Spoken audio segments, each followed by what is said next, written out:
Hi guys, in this video how to add the values. Here we can see that when the 2 plus 8, so here we can get 10.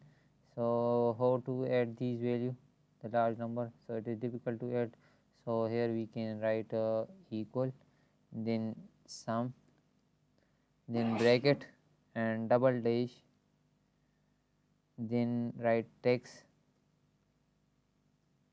split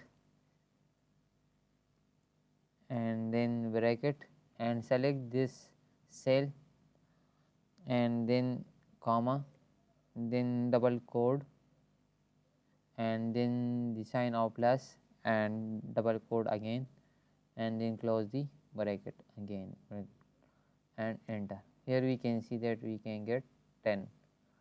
2 plus 8 equal to 10.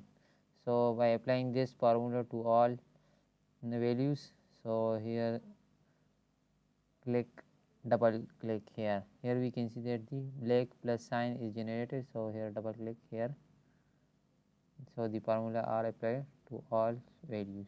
So thank you for watching this video. Please subscribe my channel.